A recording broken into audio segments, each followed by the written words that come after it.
ప్రస్తుతం ఎండలు మండిపోతున్నాయి. ఉక్కపోత భరించలేక చాలా మంది ఇళ్లలో, ఆఫీసుల్లో రోజంతా ఏసీలను ఆన్ చేసి ఉంచుకుంటున్నారు.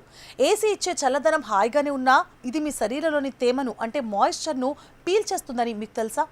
ఏసీ గదిలో ఎక్కువసేపు ఉండడం వల్ల కలిగే ఆరోగ్య సమస్యల నుండి తప్పించుకోవడానికి నిపుణులు ఒక చిన్న చిట్కా చెబుతున్నారు. అదే ఏసీ గదిలో ఒక గిన్నెడు లేదా బకెటెడు నీళ్లు ఉంచడం. ఇంతకీ ఏసీ గదిలో నీళ్లు ఎందుకు పెట్టాలి? ఏసీ పనితీరు ఎలా ఉంటుంది అంటే అది గదిలోని వేడిని బయటికి పంపి చల్లదనాన్ని ఇస్తూ ఉంటుంది. ఈ క్రమంలో గాలిలో ఉండాల్సిన సహజ సిద్ధమైన తేమను కూడా అది తగ్గించేస్తుంది. దీనివల్ల గాలి పొడిగా అంటే డ్రై ఎయిర్గా మారుతుంది. గదిలో ఒక వెడల్పాటి పాత్రలో నీళ్లు ఉంచడం వల్ల ఆ నీరు నెమ్మదిగా ఆవిరై గాలిలోని తేమను క్రమబద్ధీకరిస్తుంది. దీనినే హ్యూమిడిటీ అంటారు. గాలి పొడిగా ఉంటే చర్మం పగులుతుంది, దురద వస్తుంది.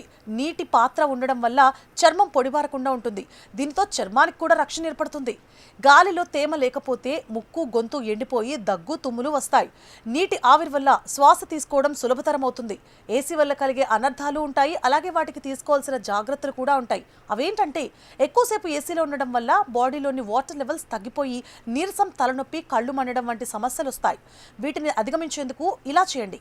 హైడ్రేటెడ్గా ఉండడం. ఏసీలో ఉన్నప్పుడు దాహం వేయకపోయినా రోజుకు కనీసం 8 నుంచి 10 గ్లాసుల నీళ్లు తాగాలి.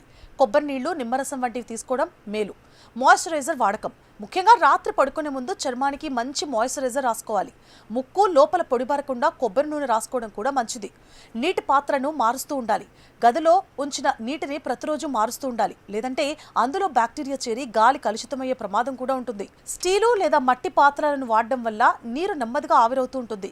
ఏసీ గదిలోని పొడిగాలి కేవలం మనుషులకే కాదు, ఇంట్లో పెంచుకునే మొక్కలకు అంటే ఇండోర్ ప్లాంట్స్ కి కూడా హాని చేస్తుంది. గదిలో తేమ ఉంటే మొక్కలు వాడిపోకుండా ఎక్కువ కాలం పచ్చగా ఉంటాయి. వేసవి తాపం నుండి తప్పించుకోవడానికి ఏసీ అవసరమే, కానీ అది మీ ఆరోగ్యాన్ని దెబ్బతీయకుండా ఉండాలంటే ఈ చిన్న నీటి పాత్ర చిట్కాను కూడా పాటించేయండి. అలాగే ఆరోగ్యకరమైన చల్లదనాన్ని కూడా ఆస్వాదించండి. ఇక వేసవి కాలంలో ఉక్కపోత నుండి తప్పించుకోవడానికి మనం ఏసీని ఎక్కువగా వాడుతుంటాం. అలాగే అయితే చాలా మందికి ఒక సందేహం కూడా ఉంటుంది. ఏసీ నడుస్తున్నప్పుడు ఫ్యాన్ కూడా వేస్తే కరెంటు బిల్లు రెట్టింపు అవుతుందా అని. కానీ శాస్త్రీయంగా చూస్తే దీనివల్ల మీ కరెంటు బిల్లు పెరగడం కాదు, తగ్గుతుంది. అది ఎలాగో ఇక్కడ తెలుసుకునే ప్రయత్నం చేద్దాం. ఏసీ గదిలోని గాలిని చల్లబరిస్తే ఆ చల్లటి గాలిని గదిలోని నలుమూలలకు త్వరగా చేరవేసే పనిని ఫ్యాన్ చేస్తుంది.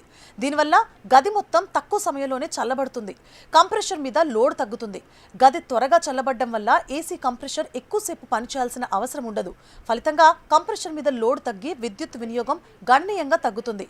మీరు ఏసీ టెంపరేచర్ను 20 డిగ్రీల సెంటీగ్రేడ్లో ఉంచే బదులు 24 డిగ్రీల సెంటీగ్రేడ్ లేదా 26 డిగ్రీల వద్ద సెట్ చేసి ఫ్యాన్ ఆన్ చేయండి. ఫ్యాన్ గాలి వల్ల మీ శరీరానికి విండ్ చిల్ ఎఫెక్ట్ కలిగి ఎక్కువ టెంపరేచర్ వద్ద కూడా గది చాలా చల్లగా ఉన్న అనుభూతినిస్తుంది. ఈ చిన్న చిట్కాను పాటించడం వల్ల ఏసీ తక్కువ సమయం పనిచేస్తుంది. తద్వారా నెలాఖరుకు మీ కరెంటు బిల్లు తగ్గి మీ జేబులో డబ్బులు కూడా మిగులుతాయి. అందుకే ఇకపై ఏసీ ఆన్ చేసినప్పుడు ఫ్యాన్ కూడా వేయడం మర్చిపోకండి.